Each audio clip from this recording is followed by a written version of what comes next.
रजब उल मुरज्जब की खास रात आने वाली है। रजब में एक ऐसी रात है जिसमें नेक अमल करने वालों को 100 बरस की नेकियों का सवाब मिलता है और वो 27वीं शब है। अगर आप किसी परेशानी, बीमारी या तकलीफ में मुब्तला हैं, कोई दुआ कबूल करवाना चाहते हैं तो इस मुबारक रात को इबादत के लिए खास कर दें।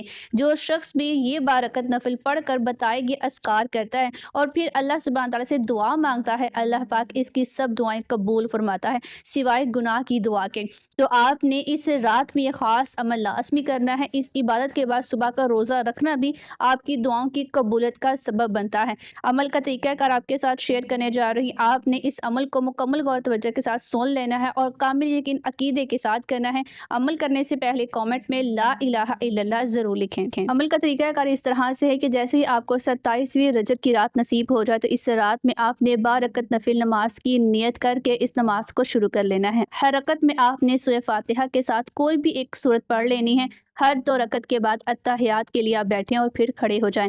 जैसे ही आप बारकत मुकम्मल पढ़कर पूरी करके सलाम फेर दें तो उसके बाद आपने जानिमाज़ पर बैठ कर ही कुछ अस्कार लाज़मी पढ़ लेने हैं। 100 बार ये तस्बीह पढ़ें, सुबहानल्लाहि वल्हम्दुलिल्लाहि वला इलाहा इल्लल्लाहु वल्लाहु अकबर, और 100 बार इस्तिग़फ़ार पढ़ें जैसे कि अस्तग़फ़िरुल्लाह रब्बी मिन कुल्लि ज़ंबि व अतूबु इलैह, और 100 बार ही दुरूद पाक कोई भी आप पढ़ सकते हैं, लेकिन अगर आप दुरूद इब्राहिमी पढ़ें तो वो ज़्यादा अफज़ल है। इन अस्कार को पढ़ने के बाद दुनिया और आखिरत की जो भी जायज़ आपकी हाजत हो, जो भी आपका बड़े से बड़ा मकसद हो, उसके लिए दुआ मांगे और अगले दिन 27वीं रजब का रोज़ा रखें। इंशाअल्लाह जो भी आपकी हाजत होगी, जो भी बड़े से बड़ा मकसद होगा, अल्लाह पाक उसको कबूल फरमाएगा।